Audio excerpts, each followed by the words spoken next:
Kita awali informasi Sido siang hari ini pemirsa dari Lampung setelah 9 hari peristiwa penembakan, Puspom TNI menetapkan Kopda Basarsyah sebagai tersangka kasus penembakan 3 anggota polisi saat menggerebek judi sabung ayam di Waikanan, Lampung. Sementara 1 anggota lain, Peltu Y. Lubis, ditetapkan sebagai tersangka kasus perjudian sabung ayam.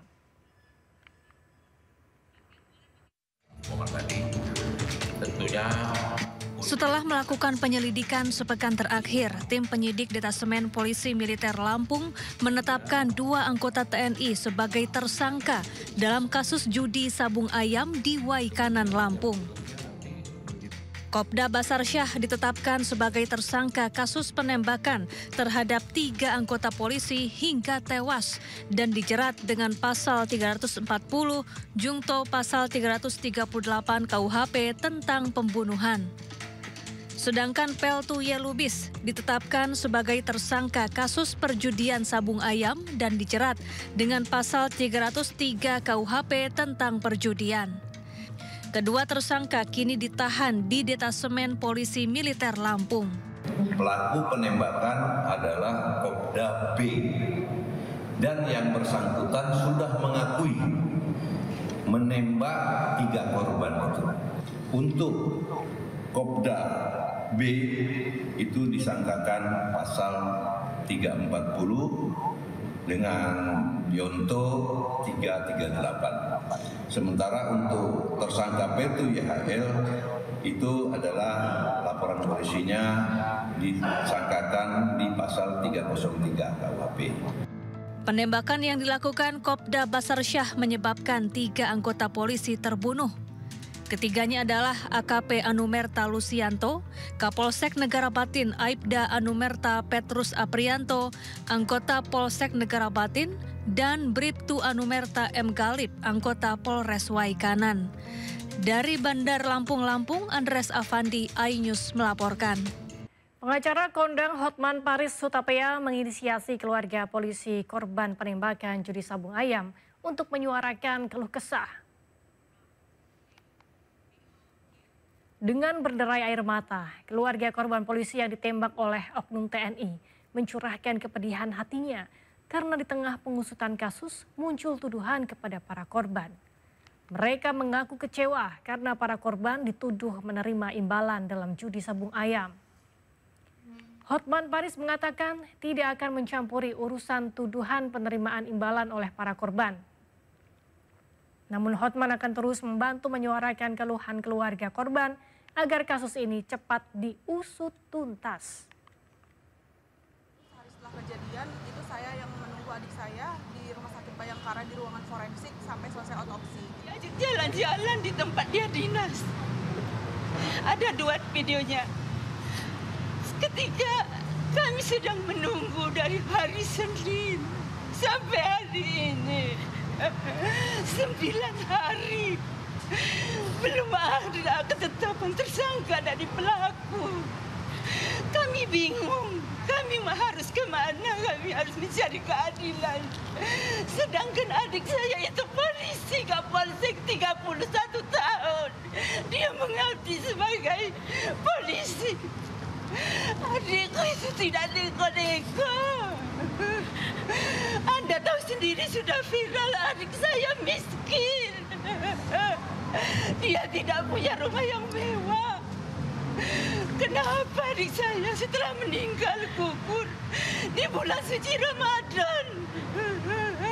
Perintah atasan supaya membuarkan sabung ayam, adik saya gugur. Setelah gugur difitnah dengan bermacam-macam.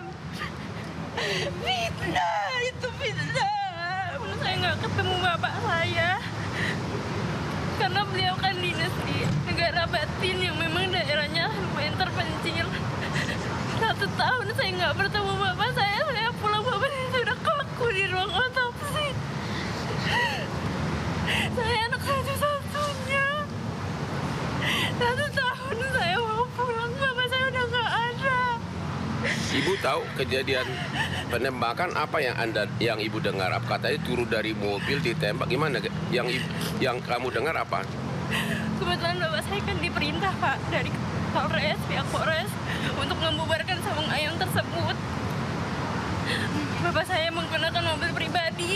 bersama dengan anggota Polsek dan dengan anggota Polres itu datang untuk menggerebek sarung ayam tersebut. Bapak saya memang di paling depan, Pak. Saat bapak saya keluar, bapak saya langsung ditembak. Langsung ditembak begitu turun dari mobil. Ya, saya dengar seperti itu, Pak. Begitu ya. Saya mau keadilannya, seadil-adilnya untuk ayah saya. Ayah saya sudah meninggal, masih difitnah, Pak. Fitnah soal apa? Soal setoran, apapun itu, saya tidak peduli hal itu, Pak. Saya cuma mau keadilan buat ayah saya, Pak. Jadi ini untuk diketahui bahwa Hotman 911 tidak akan mencampuri apakah ada setoran sebelumnya atau permainan uang di judi ayam tersebut. Kami tidak akan masuk ke ranah sana. Gak usah ada pihak-pihak yang ketakutan. Kami hanya memperjuangkan agar hukum diberlakukan, agar tersangka segera ditetapkan. Ya, mengenai tuduhan ada setoran, ada ini, kami tidak akan mencampuri. Kira-kira begitu. Majelis Hakim Pengadilan Militer Jakarta menjatuhkan vonis penjara seumur hidup kepada 2 prajurit TNI Angkatan Laut yang terlibat dalam penembakan bos rental mobil di res area kilometer 45 Tol Tangerang Merak, Banten. Sedangkan seorang terdakwa lainnya divonis 4 tahun penjara.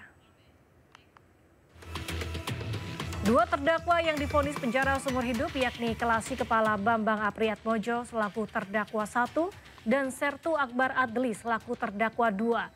Keduanya dinyatakan bersalah melakukan pembunuhan berencana terhadap Ilyas Abdurrahman serta melukai korban Ramli. Sementara terdakwa lainnya, Sertu Rafsin Hermawan selaku terdakwa 3 divonis 4 tahun penjara dan diyakini terlibat penadahan.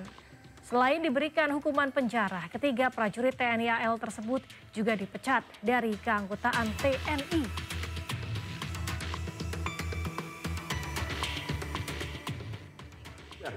Membidana para terdakwa oleh karena itu dengan terdakwa 1, pidana pokok penjara seumur hidup. Pidana tambahan dipecat dari dinas militer. Terdakwa 2, pidana pokok penjara seumur hidup. Pidana tambahan dipecat dari dinas militer. Terdakwa 3, pidana pokok penjara selama 4 tahun. Menetapkan selama waktu terdakwa berada dalam tahanan dikurangkan seluruhnya dari pidana yang dijatuhkan. Pidana tambahan dipecat dari dinas militer. 4. Menetapkan barang bukti berupa barang-barang, 1 pucuk senjata api, 3 butir amunisi tajam dikembalikan ke Satuan Koarmada 1. 3. 1 unit mobil Daihatsu Sigra berikut kunci kontak dan STNK atas nama Tiara Nova Ardani dikembalikan kepada yang berhak yaitu saudari Tiara Nova Ardani. 1 buah handphone merek Vivo warna blue navy milik terdakwa 1, 1 buah kaos milik terdakwa 1, 1 buah celana milik terdakwa 1, 1 pasang sepatu Nuvibo milik terdakwa 1 dikembalikan kepada terdakwa 1 Kelasi Kepala Bambang Apriatmojo. 8. 1 buah handphone merek Redmi warna hitam milik terdakwa 2, 1 buah jaket merek Erigo milik terdakwa 2, 1 buah celana jeans Lea warna biru milik terdakwa 2, 1 pasang sendal merek Diadora milik terdakwa 2 dikembalikan kepada terdakwa 2 Sersan 1 Bahari Akbar Adli.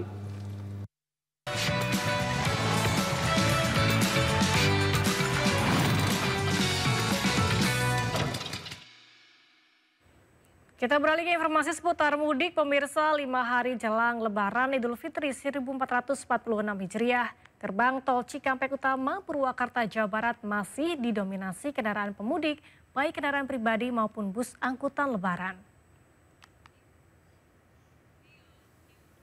Arus mudik di gerbang tol Cikampek Utama sudah mulai terlihat sejak pagi hingga siang hari. Secara spesifik, lalu lintas masuk sebanyak 52.500 kendaraan yang meninggalkan Jakarta menuju Palimanan dan 26.700 dari Palimanan menuju Jakarta. Puncak arus mudik akan terjadi pada 28 Maret 2025 dengan total distribusi lalu lintas angkutan mudik lebih dari 60%. Pemudik diimbau untuk pergi lebih awal menghindari puncak arus mudik untuk menghindari ketersendatan di gerbang tol Cikatama. Akumulasi data Jasa Marga menyebut terjadi peningkatan 9,68% pada 3 hari terakhir dengan pemaksimalan 30 gardu tol.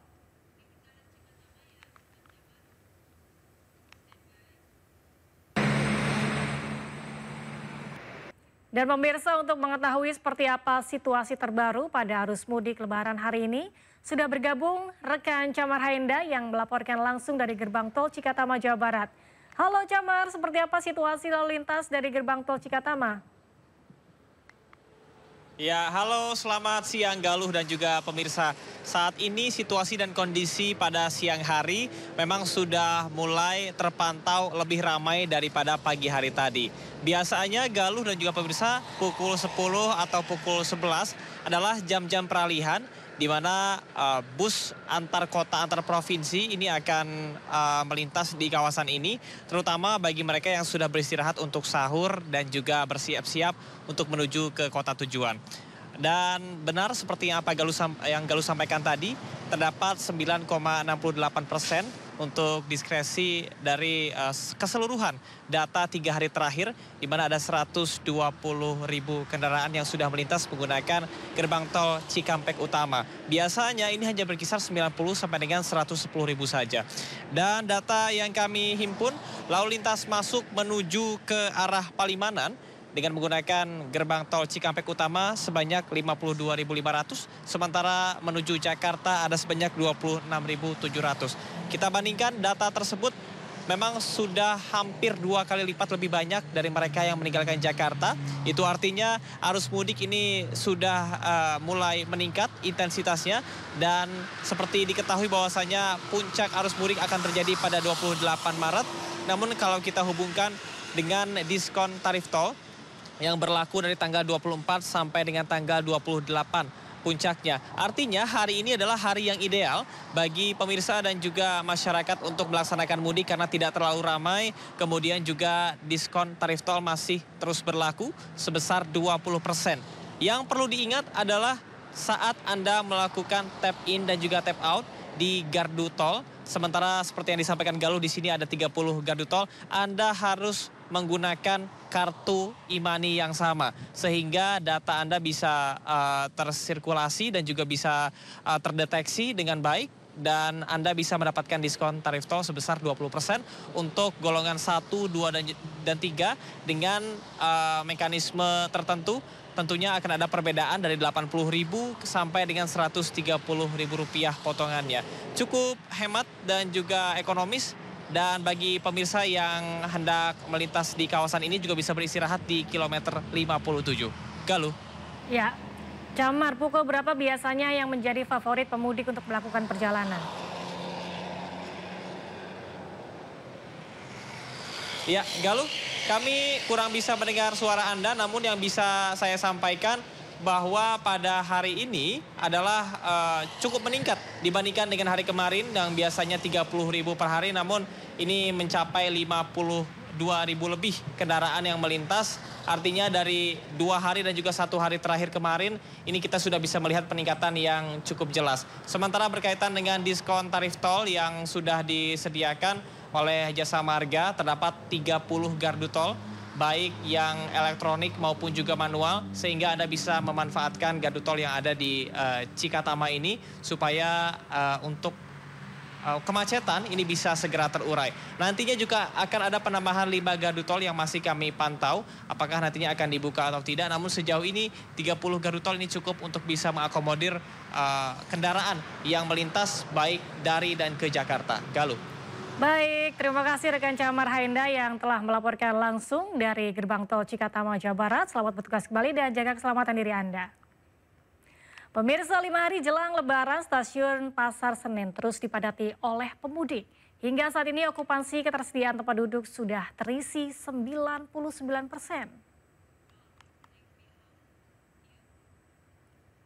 Kepadatan penumpang sudah terlihat di stasiun Pasar Senen pada Rabu pagi. Para pekerja yang libur lebih awal memilih untuk mudik lebih cepat. Pemudik memilih menggunakan kereta api karena perjalanan lebih tertib dan nyaman serta tepat waktu. Arus keberangkatan di stasiun Pasar Senen diperkirakan terus meningkat jelang hari Lebaran. Stasiun Pasar Senen masih akan menjadi salah satu titik tersibuk dalam arus mudik Lebaran tahun ini.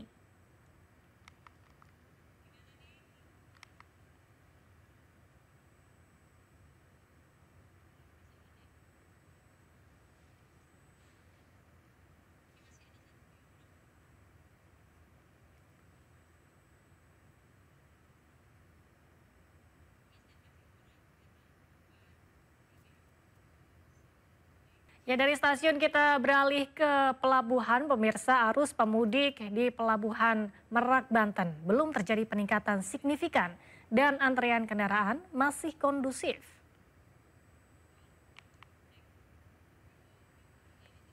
Hingga hari ini belum terjadi peningkatan signifikan pemudik yang menyeberang melalui Dermaga 6 Pelabuhan Eksekutif Merak, Banten. Pagi tadi, antrian kendaraan pemudik masih kondusif di area tunggu kendaraan menanti KMP Jatra untuk sandar dan loading penumpang. Para pemudik didominasi dari Jakarta, Bogor, dan Bandung. ASDP memfokuskan Pelabuhan Merak sebagai penyeberangan kendaraan pribadi. Sementara kendaraan motor dan truk dialihkan ke Pelabuhan Ciwandan dan Bandar Bakau Jaya atau BBJ.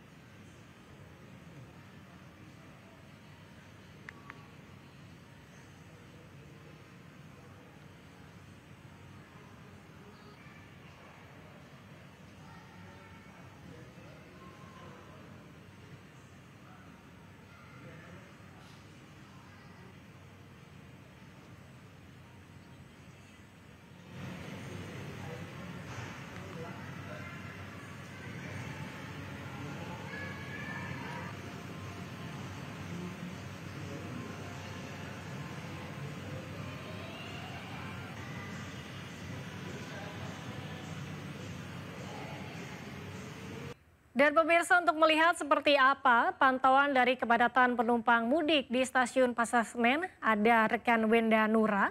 Dan dari Pelabuhan Merak Cilegon, Banten, ada rekan Syahriza Zanski. Kita ke stasiun Pasar Senen terlebih dahulu, pemirsa. Sudah ada rekan Wenda Nura di sana. Halo Wenda, seperti apa situasi di Pasar Senen pada waktu ini? Ya, selamat siang Galuh dan juga pemirsa.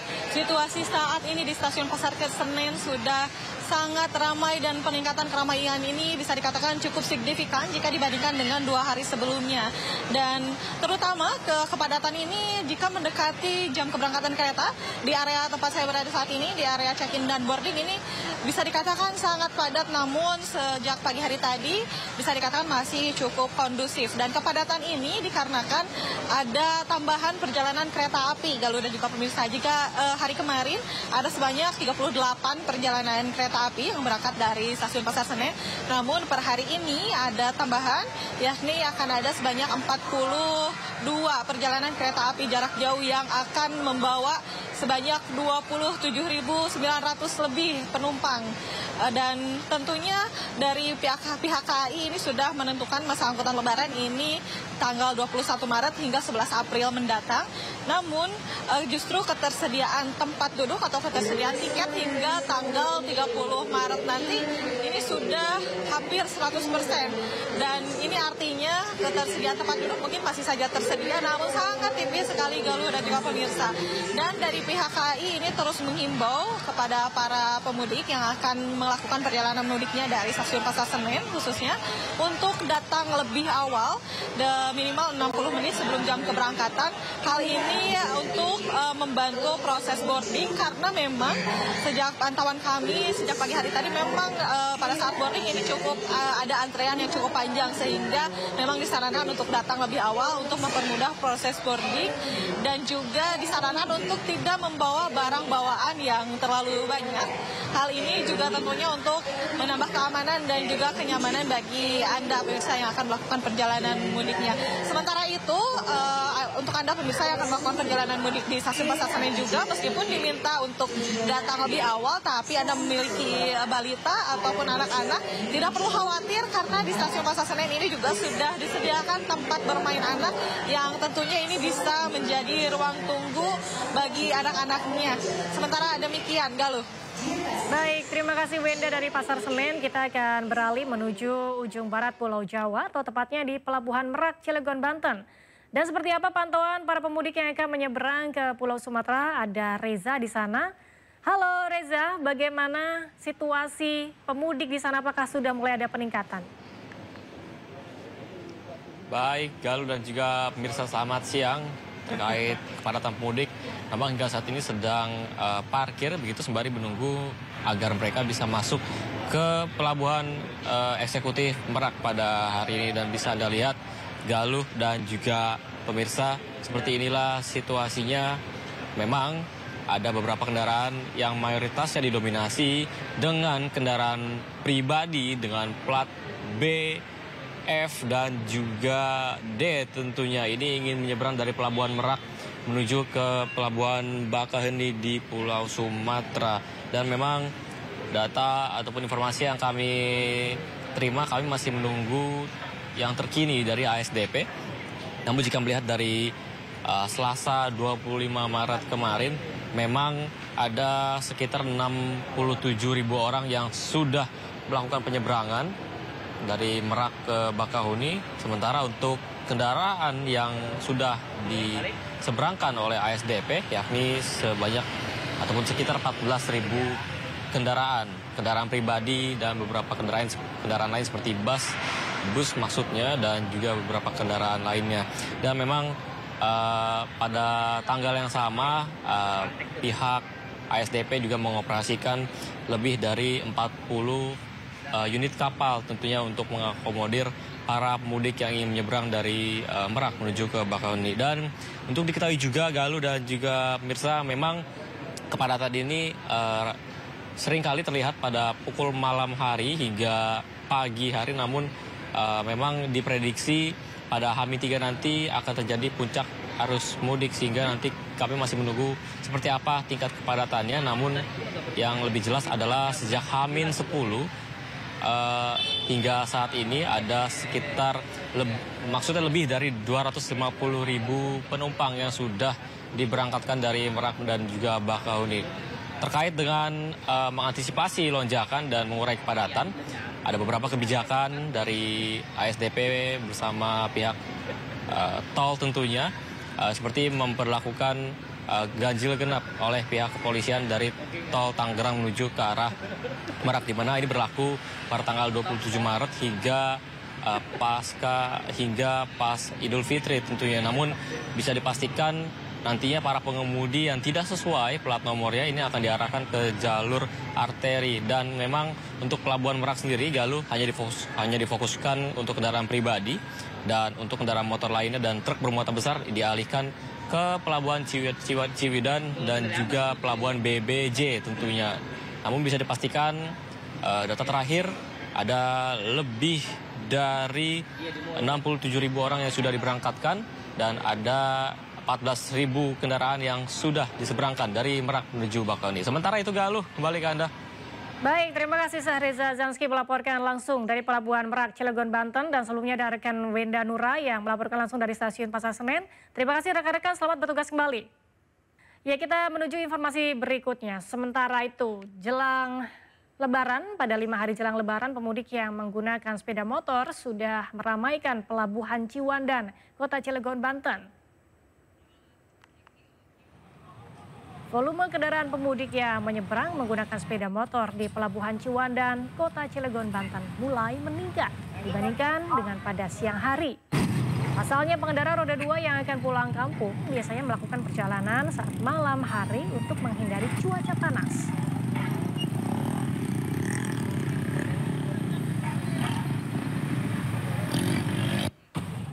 Ya, sementara itu jelang Lebaran jumlah penumpang di Stasiun Tugu Yogyakarta ini juga meningkat 30%.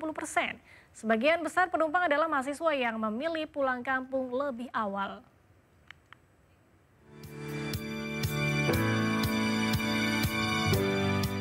Sepekan jelang Lebaran, kepadatan penumpang mulai terasa di stasiun Tugu, Yogyakarta. Dibanding hari biasa, jumlah penumpang meningkat 30%, mencapai 15.000 penumpang per hari. Penumpang didominasi mahasiswa yang akan pulang kampung lebih awal. Oh ya, Lebaran masih seminggu lagi. Sebenarnya lebih ke apa ya?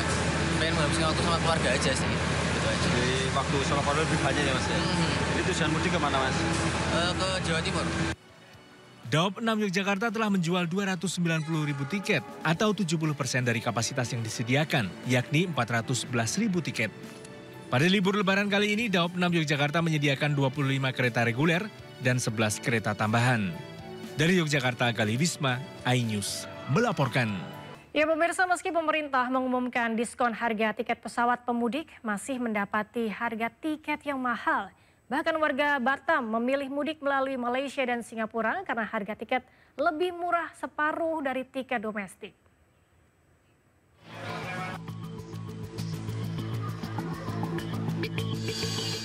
Mahalnya harga tiket pesawat di masa mudik Lebaran dialami warga. Janji pemerintah diskon harga tiket pesawat ternyata tak dirasakan oleh Bagas, warga Batam, Kepulauan Riau. Lebaran kali ini Bagas bersama istri dan 3 anaknya mudik ke Cilacap, Jawa Tengah. Namun harga tiket dari Bandara Hang Nadim ke Bandara Soekarno-Hatta berkisar 1,5 hingga 2 juta rupiah. Terlalu mahal untuk tiket 5 orang. Bagas memilih mudik lewat Malaysia dengan hanya membayar 500 hingga 600 ribu rupiah per orang. Keluarga ini berangkat dari Batam ke Johor Bahru naik kapal, kemudian bis ke Kuala Lumpur dan pesawat ke Jakarta. Dengan total pengeluaran tak sampai 1 juta rupiah per orang. Ya, ke Jakarta cuma 500. Sementara kalau dari Batam langsung ke Jakarta itu sekitar 2 juta lah, atau 1 juta lebih sekian gitu loh. Nah, makanya saya langsung ambil aja gitu. Memang lebih murah, saya nggak tahu kenapa kok bisa sampai mahal itu gitu tiket untuk domestik. Sementara tiket luar negeri justru lebih murah seperti itu. Tak hanya Bagas, banyak warga Batam yang mudik melalui Malaysia dan juga Singapura karena harga tiket yang jauh lebih murah, separuh dari tiket domestik. Dari Batam, Kepulauan Riau, Gusti Yonosa, iNews melaporkan. Kembali di Sindo Siang, pemirsa, polisi perpanjang masa penahanan Nikita Mirzani selama 40 hari hingga 2 Mei 2025 terkait kasus dugaan pemerasan yang menjerat Nikita Mirzani dan asistennya. Polda Metro Jaya memperpanjang masa penahanan Nikita selama 40 hari atau hingga 2 Mei 2025. Hal ini diungkapkan Kabid Humas Polda Metro Jaya Kombes Ade Arisyam Indradi. Perpanjangan penahanan Nikita dilakukan untuk proses penyelidikan lebih lanjut karena polisi masih mendalami berkas perkara. Sebelumnya Nikita ditetapkan sebagai tersangka pemerasan dan pengancaman terhadap pengusaha skincare Reza Gladys. Nikita meminta uang 5 miliar sebagai uang tutup mulut atas review produk skincare Reza Gladys. Dalam kasus ini, Nikita dijerat pasal berlapis dengan ancaman hukuman 20 tahun.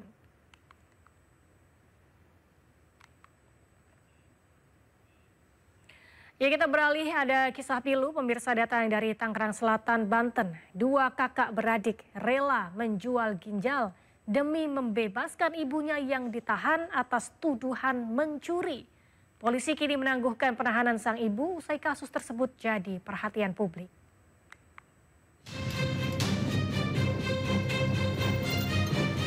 Kakak beradik asal Tangerang Selatan, Banten viral usai keduanya membentangkan poster siap jual ginjal di pasar Ciputat beberapa waktu lalu. Farel Mahardika dan Naya Karifano rela menjual ginjal untuk membebaskan ibundanya Syafrida yang ditahan polisi atas tuduhan pencurian dan penggelapan. Sang ibu dilaporkan sanak saudaranya sendiri. Usai menjadi perhatian publik, polisi akhirnya menangguhkan penahanan Syafrida. Pelapor juga setuju untuk menempuh upaya damai. Kasusnya ini masih berlanjut dan ibu saya pun masih ditetapkan sebagai tersangka karena hanya penangguhan tahanan. Kedua belah pihak, baik pelapor maupun dari keluarga tersangka, sudah bersepakat untuk menjalin kembali silaturahim yang sebelumnya sudah sempat putus.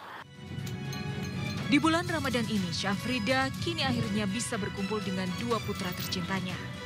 Dari Tangerang Selatan, Banten, Nunung Purnomo, iNews melaporkan. Pemirsa, sidang isbat penetapan Hari Raya Idul Fitri 1 Syawal 1446 Hijriah akan digelar pemerintah pada 29 Maret mendatang. Menteri Agama Nasaruddin Umar menyatakan Idul Fitri berpotensi sama dengan Muhammadiyah, yakni Senin 31 Maret 2025. Semuanya sudah standar ya, semuanya sudah siap ya. Insya Allah nanti tanggal 29 sore itu kita akan melakukan sidang isbat. Dan seluruh baik NU maupun Kementerian Agama sudah menebarkan para peruyahnya di titik-titik tertentu di seluruh Indonesia. Jadi kita tinggal mengumpulkan nanti data-data dari mereka. Ada berapa titik Pak? Waduh, ratusan keseluruhannya. Ini demi untuk memvalidkan temuan-temuan kita. Kalau memang nggak ada satupun yang menemukan bulan pada saat itu, maka kita istiqmal, dijadikan 30 hari puasa kita. Tapi kalau ada yang menemukan satu saja titik di antara semua titik lalu disumpah oleh hakim agama, maka itu ya kurang puasa kita 1 hari dari 30 menjadi 29. Tapi kalau melihat kemungkinannya semua titik itu masih berada pada posisi ghairu imkan ru'yah, masih minus 3 derajat ya. Dengan demikian biasanya kalau seperti itu, kalaupun ada yang mengaku melihat bulan, itu tidak diakui karena mustahil kita bisa melihat bulan minus 3 itu. Nah, artinya apa? Mudah-mudahan kita kompak lagi. Hari pertama puasa kita kompak. Kemudian 1 Syawal kita kompak lagi puasa. Itu yang kita harapkan kan. Pemirsa, bulan Ramadan merupakan momentum untuk meningkatkan ibadah guna meraih ampunan Allah. Komunitas PANG di Depok, Jawa Barat mengintensifkan kajian agama selama bulan puasa termasuk memperdalam Al-Quran.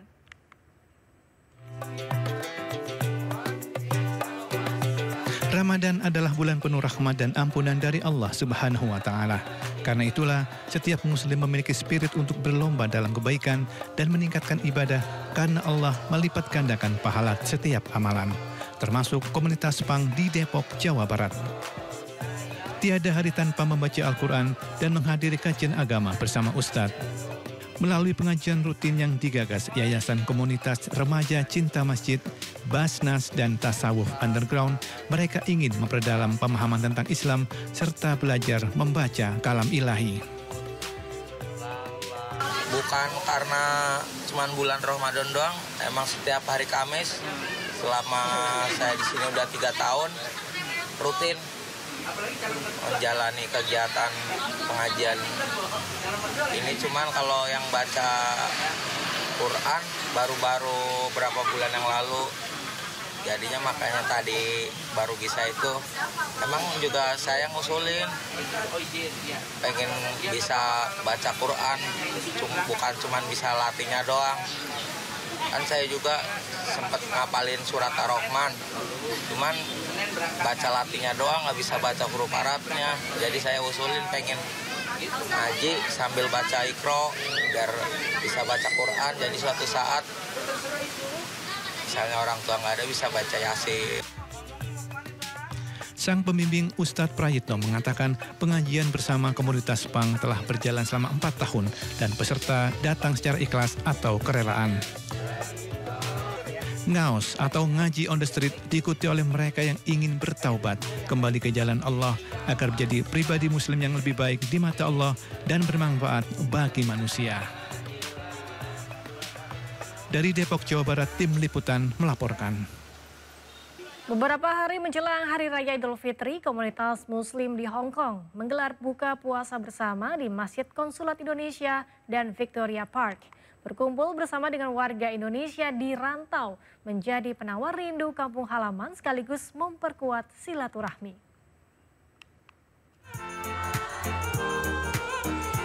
Beberapa hari menjelang Hari Raya Idul Fitri, komunitas Muslim di Hong Kong menggelar buka puasa bersama di Masjid Konsulat Indonesia. Umumnya, mereka adalah tenaga kerja wanita yang mengais rezeki di Hong Kong.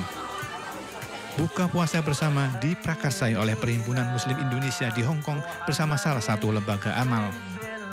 Selain bukber dan sholat berjamaah, mereka juga mengumpulkan dana untuk membangun Islamic Center.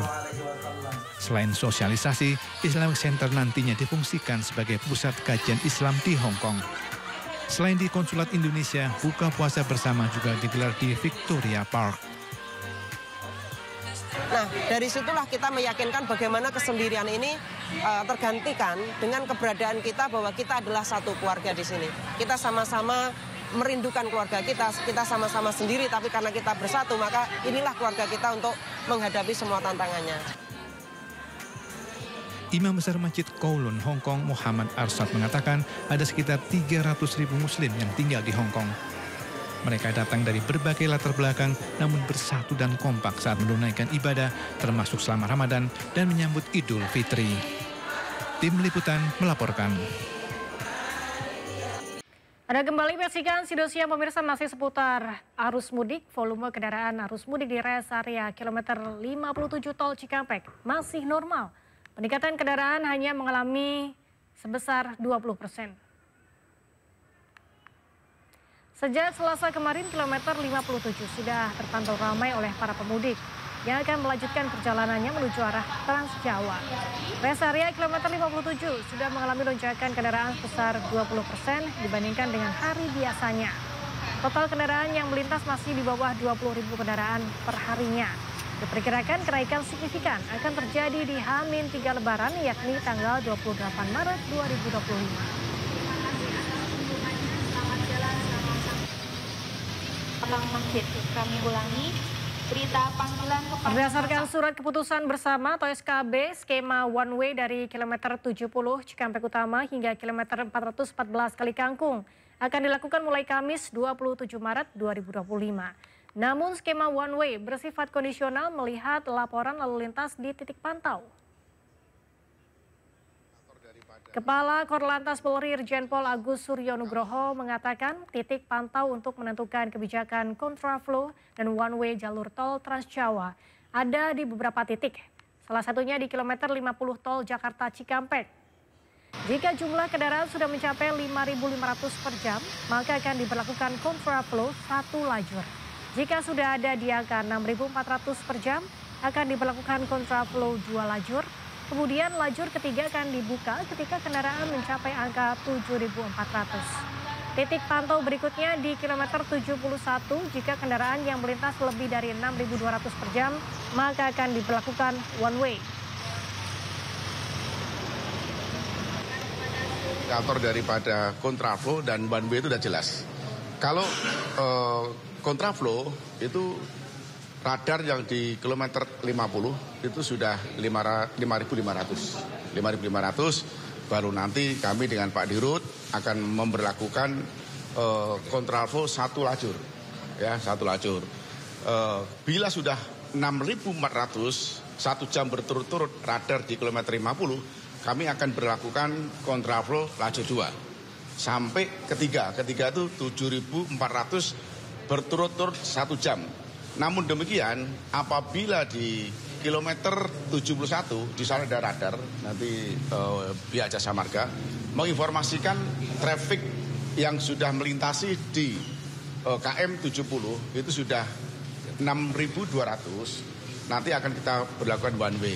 Prediksi memang H-3 ya, tetapi kalau trafficnya itu mungkin bisa besok bisa H-5 ketika trafficnya sudah indikator daripada jumlah tadi sudah dikoordinasikan dengan pihak kepolisian.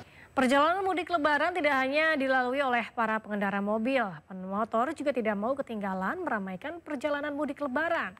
Namun pemirsa, sebelum melakukan perjalanan pastikan kendaraan Anda dalam kondisi baik.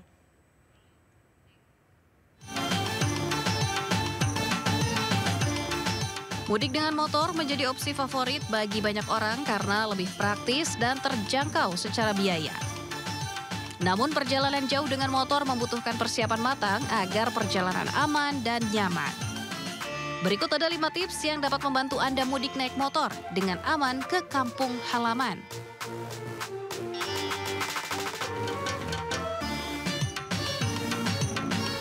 Pertama, dilarang bermuatan lebih. Menambah muatan dengan kayu di bagian belakang dapat membahayakan pengendara. Kedua, periksa kondisi motor. Sebelum memulai perjalanan, periksa rem, oli, lampu, dan ban motor dapat berfungsi dengan baik. Ketiga, pakai perlengkapan yang tepat. Pastikan memakai helm SNI, jaket, sarung tangan, dan sepatu yang nyaman. 4, rencanakan rute dan waktu perjalanan. cek kondisi lalu lintas dan cuaca di sepanjang rute yang akan ditempuh. 5. Istirahat secara teratur. Pemudik motor harus mengatur waktu istirahat minimal 3 jam sekali selama perjalanan. Dengan mempersiapkan hal-hal tadi, mudik naik motor dapat menjadi pengalaman yang menyenangkan dan aman.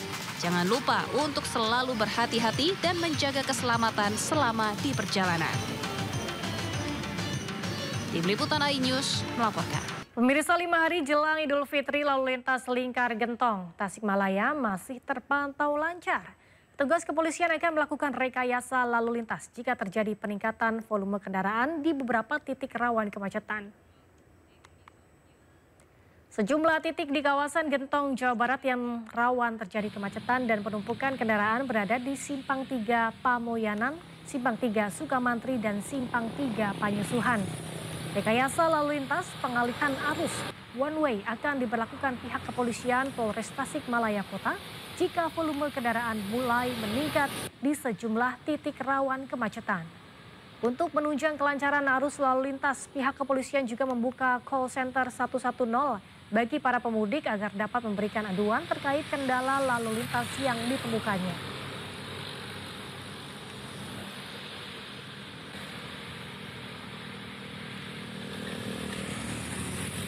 Hari ini pada tanggal 26 Maret 2025 tentunya untuk situasi arus lalu lintas sampai dengan saat ini masih terpantau normal lancar, sama halnya dengan seperti kemarin, jadi belum ada peningkatan arus lalu lintas yang sangat signifikan.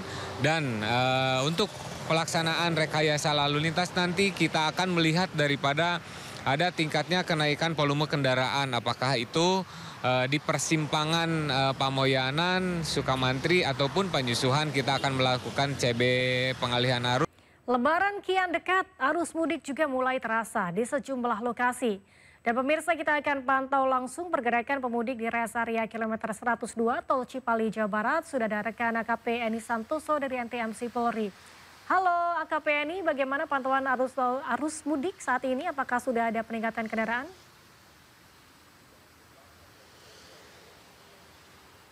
Baik Galo dan pemirsa, Tol Cipali sepanjang Subang selepas gerbang Tol Cikatama, kondisi arus lalu lintas lancar. Namun demikian kepada para pengendara agar menjaga batas kecepatan maksimal 100 km per jam demi keselamatan bersama.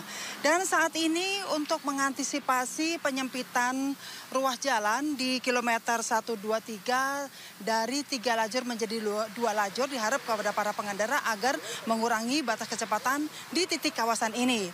Dan untuk para pengemudi silahkan untuk memanfaatkan layanan rest area di kilometer 102 ini, di mana Polres Subang, Polda Jawa Barat bersama Jasa Marga dan juga instansi terkait menyediakan layanan permainan anak, pijit dan juga istirahat bagi para pengemudi, dan juga silakan untuk memeriksakan kesehatan fisik ke tim kesehatan. Dan untuk mengatur kelancaran di kawasan rest area ini, Polres Subang melakukan pengaturan arus lalu lintas searah jarum jam dengan melakukan kanalisasi untuk menghindari terjadinya crossing dan penumpukan kendaraan yang masuk maupun keluar dengan kendaraan yang parkir. Dan juga agar para pengguna rest area dapat mentaati pembatasan waktu beristirahat maksimal 30 menit untuk memberikan kesempatan bagi para pengemudi lainnya. Dan apabila kantong parkir di rest area ini sudah tidak memadai, silakan pada para pengendara untuk dapat memanfaatkan rest area di kilometer 130 di Indramayu. Mari juga jaga lingkungan tetap bersih dari sampah dengan minim sampah, dan juga silakan membawa tumbler dari tempat minum dari rumah. Pemirsa silakan berbagi informasi atau menanyakan informasi kepada kami di call center di 15669 atau SMS di 9119, dan juga silakan untuk memantau terus kondisi lalu lintas di Instagram kami di korlantaspolri.ntmc. Utamakan keselamatan sebagai kebutuhan agar mudik aman, keluarga nyaman. Dari Tol Cipali, saya Eni Santoso, silakan Galo. Terima kasih AKP Eni atas laporannya langsung dari kawasan Tol Cipali, Jawa Barat. Selamat bertugas kembali dan salam presiden. Pemirsa, menuju ke informasi berikutnya. Ini berkaitan juga masih dengan mudik, silakan ciptakan suasana aman dan nyaman saat mudik lebaran. Aparat kepolisian di Sidoarjo, Jawa Timur membuka layanan jasa penitipan kendaraan gratis. Tidak hanya kendaraan roda 2 saja, namun kendaraan roda 4 juga bisa dititipkan hingga 7 hari setelah lebaran. Masyarakat Kota Sidoarjo yang akan mudik ke daerah asal di luar Kota Sidoarjo kini tidak perlu khawatir meninggalkan kendaraannya di rumah. Seiring mulai libur aktivitas sekolah dan jelang mudik lebaran, aparat kepolisian Sidoarjo membuka layanan jasa penitipan kendaraan gratis sebelum dan sesudah lebaran. Tidak hanya kendaraan roda 2, kendaraan roda 4 juga bisa dititipkan di halaman parkir Mapolresta Sidoarjo selama ditinggal mudik lebaran. Selain gratis, keamanan kendaraan yang dititipkan juga dijamin karena akan dijaga selama 24 jam oleh anggota kepolisian yang siaga di lokasi penitipan. Untuk menggunakan jasa penitipan kendaraan gratis ini, masyarakat hanya diminta menunjukkan dokumen kendaraan seperti STNK dan SIM serta fotokopi KTP pemilik kendaraan. Jadi nanti ada pengamanan melalui kegiatan patroli, kemudian kita juga menyiapkan tempat untuk penitipan barang. Nanti masyarakat yang akan melaksanakan kegiatan mudik apabila akan menitipkan kendaraannya, nanti disiapkan fasilitas yang ada di Polresta Sidoarjo. Selain membuka jasa penitipan kendaraan gratis, Polresta Sidoarjo juga membuka layanan online bagi masyarakat yang memiliki masalah saat momen mudik lebaran dan langsung ditindaklanjuti oleh petugas setiap harinya. Dari Sidoarjo, Jawa Timur, Pramono Putra, iNews melaporkan. Kementerian Perhubungan memprediksi jumlah pemudik di tahun 2025 mengalami penurunan dibanding tahun 2024. Berdasarkan hasil survei, penurunan bahkan bisa mencapai 24%.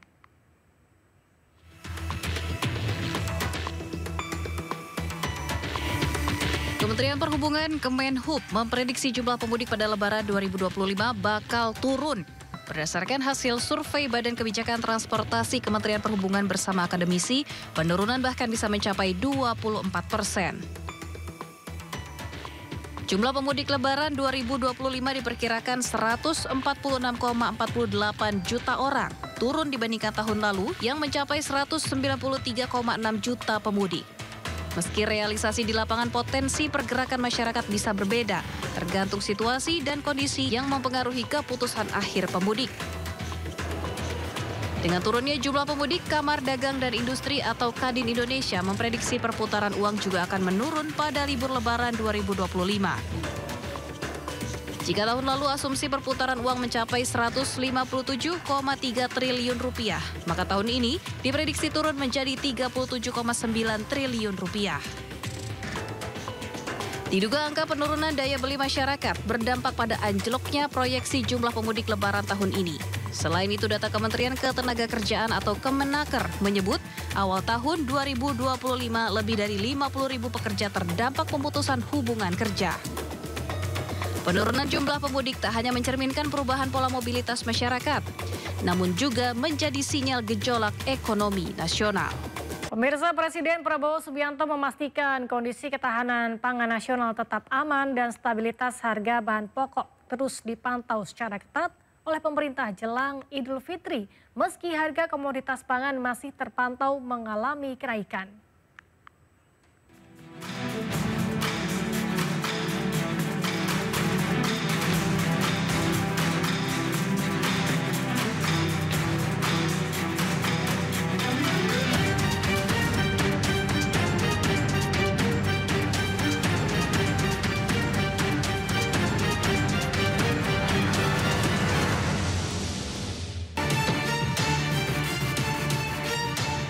Presiden Prabowo Subianto memastikan kondisi ketahanan pangan nasional tetap aman dan stabilitas harga bahan pokok terus dipantau secara ketat oleh pemerintah jelang Idul Fitri. Prabowo juga menyampaikan bahwa harga-harga komoditas strategis seperti beras, minyak goreng, dan daging tetap stabil. Bahkan harga cabai rawit yang sempat naik telah mulai menunjukkan penurunan. Bahwa di saat bulan-bulan ini, apalagi menjelang Ramadan dan Idul Fitri, kondisi pangan kita aman, kondisi pangan kita cukup terkendali. Meski demikian, berdasarkan pantauan tim IDEX Channel, harga komoditas pangan masih terpantau mengalami kenaikan. Di antaranya bawang merah, bawang putih, cabai, daging sapi, daging ayam, hingga minyak goreng kemasan.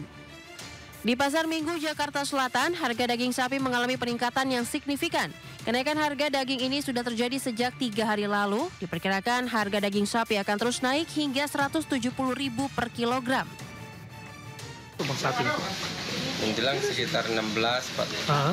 Sekarang itu 314, 13,5. Oh, 135.000 sampai Ya. 140.000. Ya. Itu kenaikannya sudah berapa hari Pak? Menjelang 3 hari ke sini. 3 hari ke sini. Bakal ada kenaikan lagi nggak tuh Pak? Kayaknya bakal ada kenaikan lagi dari RPH-nya.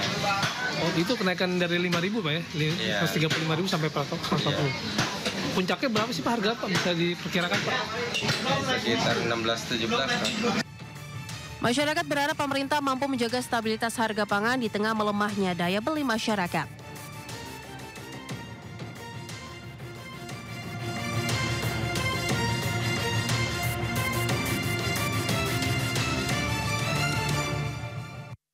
Kehadiran Danantara berperan krusial dalam mendukung target pertumbuhan ekonomi 8%.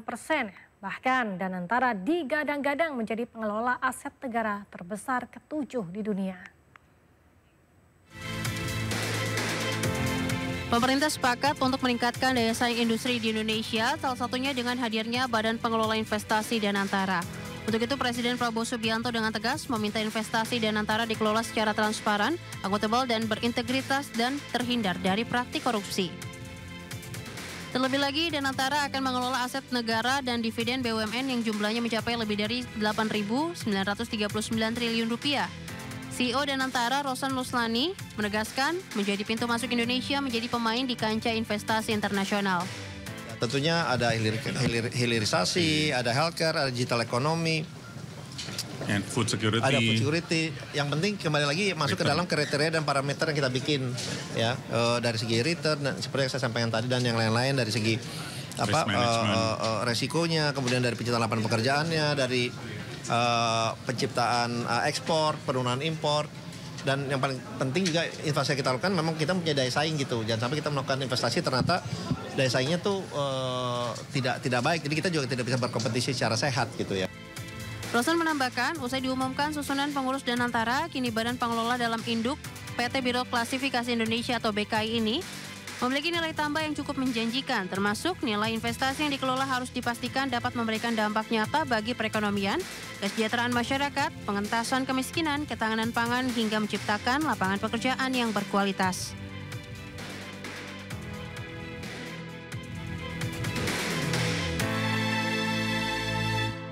Badan Pengelola Investasi Daya Anagata Nusantara atau BPI Danantara resmi memiliki tim yang kuat untuk menjalankan perusahaan ke depan.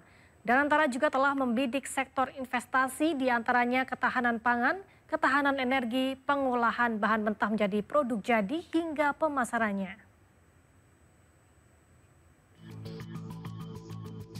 Badan Pengelola Investasi Daya Anagata Nusantara atau BPI Danantara resmi memiliki tim yang kuat untuk menjalankan perusahaan ke depan.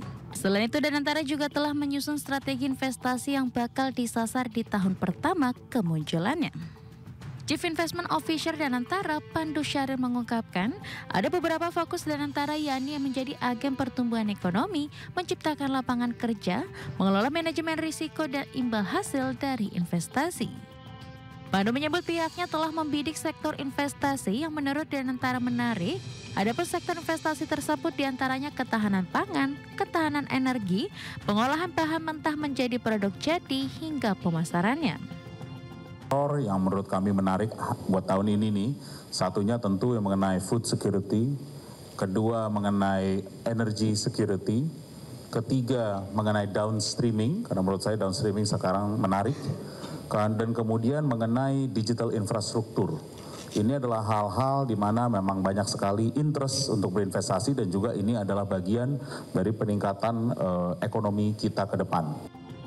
Badan memastikan investasi dilakukan menggunakan dividen yang dikumpulkan dari perusahaan BUMN yang bergabung di Danantara.